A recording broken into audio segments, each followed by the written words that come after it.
Imagine turning on your TV in 1977 and seeing something completely unbelievable. Inside the studio of The Tonight Show, the audience expected a normal interview with boxing legend Muhammad Ali. The jokes were flowing, the crowd was laughing, and everything felt like a typical night with Johnny Carson.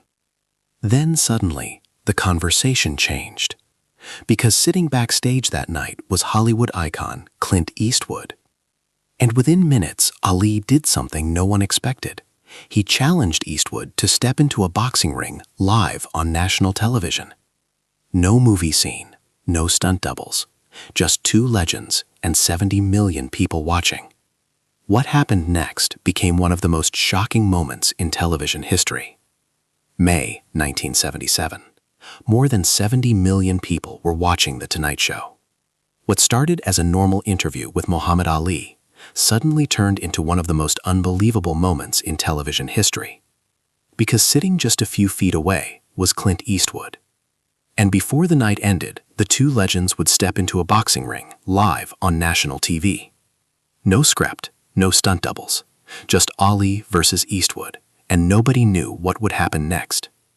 The stage belonged to The Tonight Show starring Johnny Carson. The date, May 12, 1977. Roughly 70 million viewers were tuned in that evening, an astonishing audience even by late-night standards. It was the largest crowd Johnny Carson had ever commanded. Two celebrated guests were scheduled. One was Muhammad Ali, the other was Clint Eastwood. Each had arrived to promote separate ventures. Each was a global icon, and neither had the faintest notion of the curious spectacle about to unfold. The program commenced in typical Carson fashion, a playful monologue, a handful of jabs aimed at Jimmy Carter, a few quips about inflation, the national mood, and the eternal unpredictability of California weather. The audience chuckled warmly.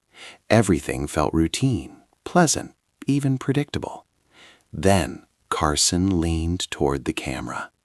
"My first guest tonight," he announced, "is the most famous athlete on the planet, a three-time heavyweight champion, a poet, activist, entertainer. Please welcome Muhammad Ali." The curtain parted. Ali strode onto the stage in a crisp white suit, gliding with theatrical swagger as though the entire studio were his personal arena. The reaction was immediate and thunderous. The crowd leapt to its feet. Applause roared before he even reached the chair. He danced toward Carson's desk, flicking playful shadow punches. One exaggerated jab made Carson flinch dramatically. The audience erupted with laughter. Classic Ali. "Thank you for being here, Muhammad," Carson said once the champion finally settled. Ali grinned. "Johnny Carson, the king of late night, I should be thanking you for inviting the greatest athlete of all time." "And you're modest too," Carson replied. "I'm not modest," Ali shot back. "I'm honest. There's a difference." The exchange set the tone, witty, relaxed, magnetic. Carson steered the conversation through familiar territory.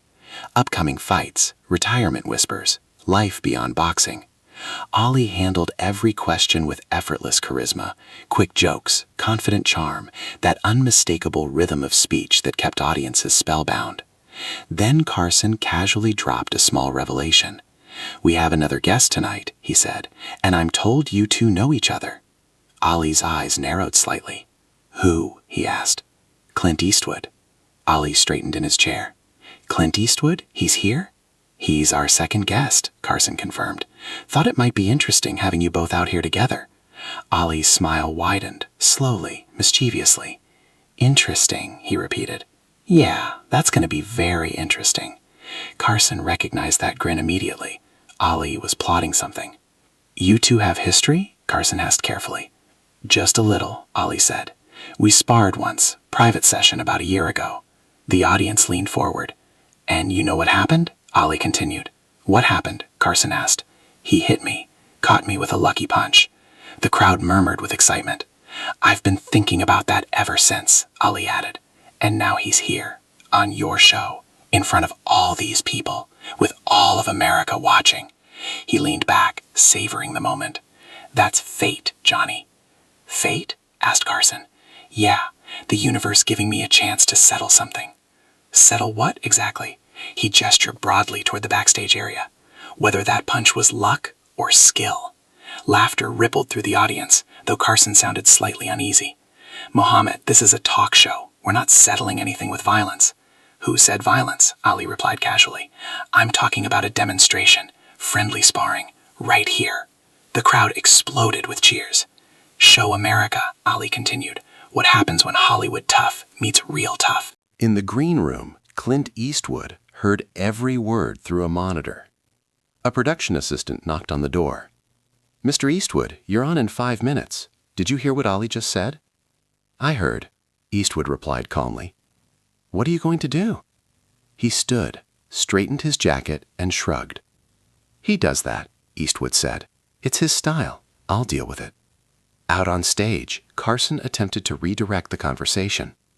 Well, Mohammed can come back to that later. No, Ali interrupted. Bring Eastwood out now. The audience clapped and began chanting. Bring him out! Bring him out! Carson glanced toward the producer's booth. The producer nodded. Perfect television. All right, Carson sighed. Ladies and gentlemen, please welcome Clint Eastwood. The band struck up a tune as the curtain opened.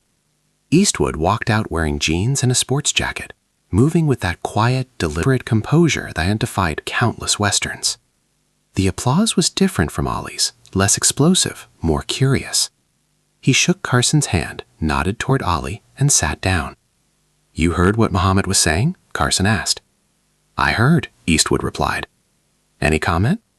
He looked directly at Ali. What do you want me to say? Ali leaned forward. I want you to admit that punch last year was luck. Why would I admit something that isn't true? The audience gasped. Ali's smile grew even broader. So you meant to hit the greatest boxer alive. I saw an opening, Eastwood said. I took it. That's luck. That's boxing. You only saw the opening because I gave it to you, Ali said quickly. You didn't let me do anything. The tension in the studio thickened. Ali stood. Johnny, he said, get some gloves. The audience erupted. We're settling this right now. Mohammed, we don't have boxing gloves, Carson protested. Then get some. Send someone to a sporting goods store. Eastwood remained seated, composed. Ali, he said quietly, sit down. I'll sit after I show you what real boxing looks like. If you want to spar again, Eastwood said, fine, but not here. This is Johnny's show, not a boxing ring. Ali glanced around the studio, at the lights, the cameras, the roaring crowd. He knew Eastwood was right, but the spectacle was working. The ratings would be astronomical. Ali sat. All right, he said. You don't want to do it here, then where? Eastwood thought for a moment. Next week, he said, right here. Johnny sets up a ring. We do 3 rounds, properly, with a referee, for charity. Carson blinked. Wait, what? You heard me, Eastwood replied. Ali nodded slowly. 3 rounds, on The Tonight Show. They shook hands. The audience went wild. NBC executives scrambled backstage. Phones rang nonstop. Lawyers nearly fainted. Yet the ratings potential was irresistible. Within 3 hours, the network approved it, with conditions. Medical staff on standby, licensed referee, strict safety rules, and only 2 rounds, not 3. The announcement hit the airwaves the next morning.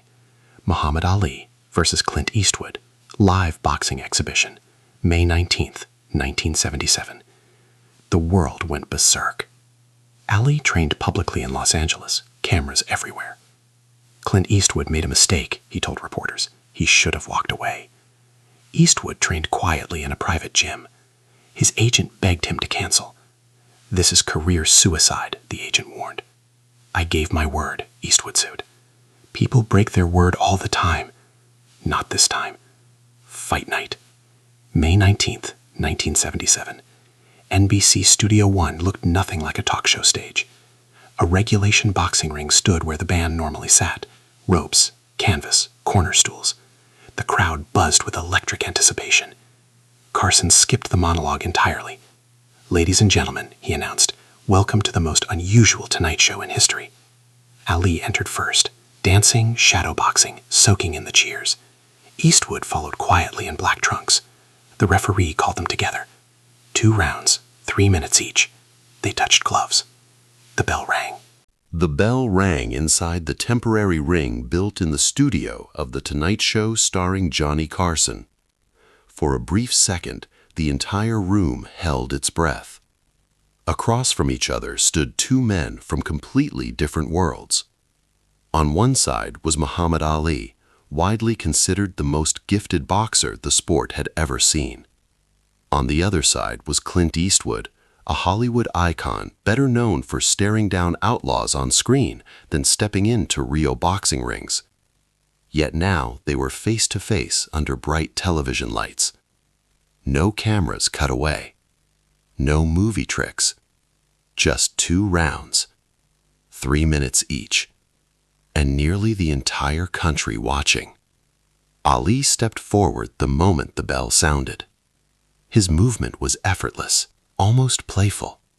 He glided across the canvas with that unmistakable rhythm, his feet barely touching the floor.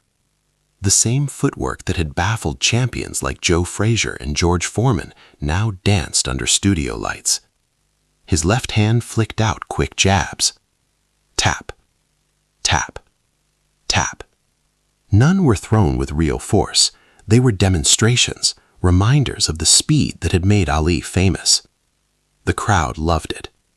Eastwood stayed composed. Hands high, elbows tight, eyes locked on Ali. He wasn't chasing. He wasn't panicking. Instead, he studied every movement, just as he had practiced during the week of quiet training leading up to the exhibition. Ali circled him, talking the entire time. "Come on, Clint," he teased. "You've got to throw something. Can't just stand there." Eastwood waited. Then he noticed a small habit. Every time Ali threw a jab and pulled it back, his left hand dipped for the slightest moment. It was barely visible, but it was there. So Eastwood took a chance. As Ali jabbed again, Eastwood stepped in and fired a straight right. Fast. Sharp. The punch didn't land perfectly. It struck Ali's shoulder rather than his chin, but it was close enough to make the champion pause. Ali stepped back and looked at him. His grin faded slightly. "Okay," he said quietly. "Okay. You're serious." The pace changed. Ali moved faster now, throwing combinations, 3 punches, then 4, most landing harmlessly on Eastwood's gloves. But the pressure was building. Eastwood defended carefully, absorbing shots on his arms and shoulders. He blocked, slipped, and kept his balance. Then he countered. A quick left hook to the body. This one landed. Clean. Right into Ali's ribs. The audience gasped. Ali looked down, then back at Eastwood. "You hit me in the body," he said. "You hit me first," Eastwood replied calmly. Ali laughed. "Now we're boxing." For the rest of the round, they exchanged light but genuine punches. Ali faster and more fluid, Eastwood steady and disciplined. When the bell rang to end the round, the crowd erupted. Nobody had expected this. Eastwood hadn't been overwhelmed. He was still standing. Ali sat calmly in his corner. His breathing was controlled. His trainer leaned closer. "He can fight," the trainer whispered. "I know," Ali replied. That body shot had power. Across the ring, Eastwood sat on his stool, breathing heavily. The pace had been exhausting. His coach spoke quickly. "He's going to come harder this round," he warned. "I figured." The bell rang again. This time, Ali came out differently. No dancing, no teasing. Just boxing.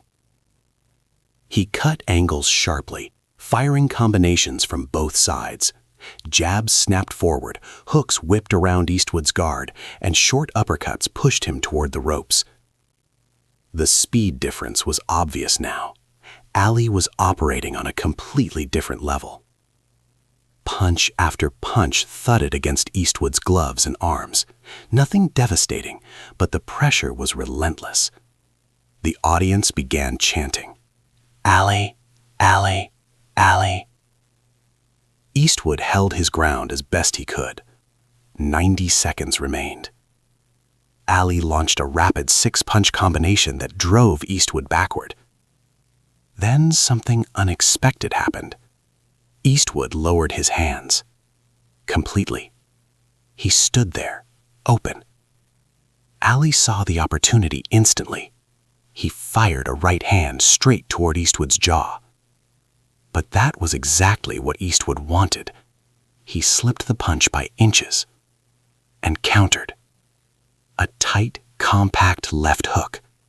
Perfect timing, perfect placement. It landed square on Ali's chin. The impact snapped Ali's head sideways.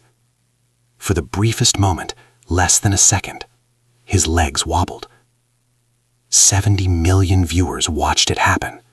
The greatest boxer in the world had just been stunned on live television. The studio fell silent, then exploded. Ali blinked, shook his head, and steadied himself. He looked directly at Eastwood. A slow smile returned. "You can really fight," he admitted. "I told you," Eastwood said. Ali stepped forward again, but now with complete focus. No showmanship, no theatrics, just respect. They traded punches for the final minute of the exhibition. Ali still had the advantage, speed, precision, experience, but Eastwood refused to back down. He blocked, countered, moved when he had to. When the final bell rang, both men were sweating heavily and breathing hard. The referee stepped between them and raised both hands. There was no winner. It had never been about winning. The crowd rose to its feet anyway, because what they had just seen was something rare. A champion testing an outsider, and discovering that the outsider had real courage. After the bell, Ali walked toward Eastwood and nodded. "That hook you caught me with," he said, still smiling. "That was professional." Eastwood shrugged. "I learned from the best." Ali laughed. "You used my trick against me." He wrapped an arm around Eastwood's shoulders, and I respect that. The applause grew even louder. For once, the spotlight wasn't about victory or defeat. It was about two men from different worlds stepping into the same ring and walking out with mutual respect. Round 2 started faster. Ali increased the tempo, peppering Eastwood with combinations. Then Eastwood did something daring. He dropped his hands, baiting him. Ali threw a right. Eastwood slipped and countered with a perfect left hook. It landed square on Ali's chin. For a split second, the greatest boxer alive staggered. 70 million viewers saw it. The studio exploded. Ali shook his head and smiled. "You can really fight," he admitted. "I told you," Eastwood said. The bell rang to end round 2. Both men were breathing hard. The referee raised their hands. No winner, an exhibition. But respect had been earned. Carson entered the ring with a microphone. "Muhammad," he asked, "your thoughts?" Ali nodded toward Eastwood. "He can fight. That left hook? Professional. I underestimated him." Eastwood shrugged modestly. "I just tried to survive." "That wasn't luck," Ali said. "That was skill." They embraced. The audience rose in a standing ovation. The episode drew 73 million viewers, the highest rating in Tonight Show history. The exhibition raised over $5 million for children's charities. Boxing legends weighed in. Joe Frazier said Eastwood had real skill. George Foreman called the act pure courage. Ali and Eastwood never fought again. They didn't need to. The moment had already become legend. When Ali developed Parkinson's disease, Eastwood visited him. They watched the old footage together. Ali smiled softly. Two crazy men boxing on Johnny Carson. The best thing I ever did on television. When Ali passed away in 2016, Eastwood reflected on that night. It wasn't about landing a punch, he said. It was about learning what real competition looks like. Honor, respect, courage. 70 million people expected humiliation. Instead, they witnessed something rarer. Two legends testing each other. And walking away, friends. A handshake after the bell. The truest victory of all.